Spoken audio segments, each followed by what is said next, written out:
So we are into a government shutdown. This is the second time under a Donald Trump administration when they have had both chambers of Congress that the government has shut down.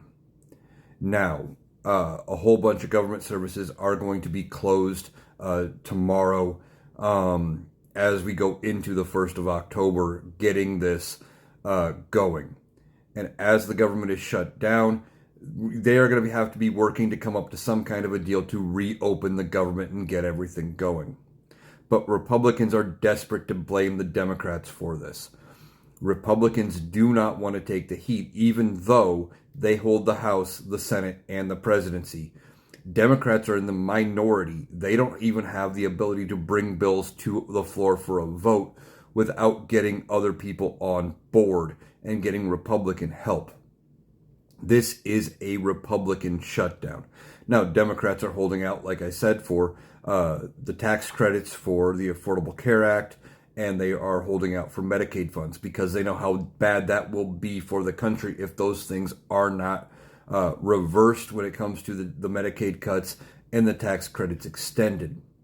However, like I said, Republicans are desperate to blame the Democrats. It's even as far as if you go to whitehouse.gov, the official White House page, they have a countdown clock, or had a countdown clock, up till the Democrat shutdown.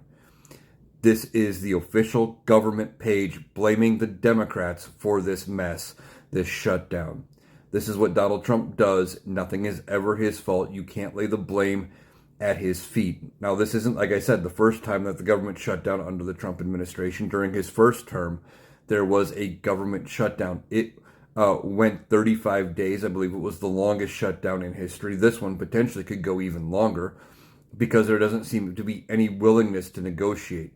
In fact, there's so much animosity between the parties, and Republicans don't want to negotiate, to the point that Speaker of the House Mike Johnson said on Tuesday they didn't even hold a session. They held a performance session, gavelled in, gavelled out, didn't even bother showing up to vote or try to negotiate, etc. He was on Fox News, and we hear that some Republicans are going to resort in Georgia while the government is shut down on the government dime.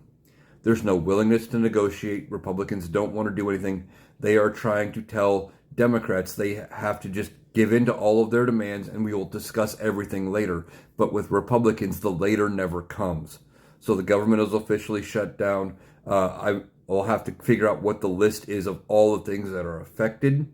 And we'll see how long this lasts before Republicans ultimately give in, because they've got nowhere to go because they can't even agree with themselves.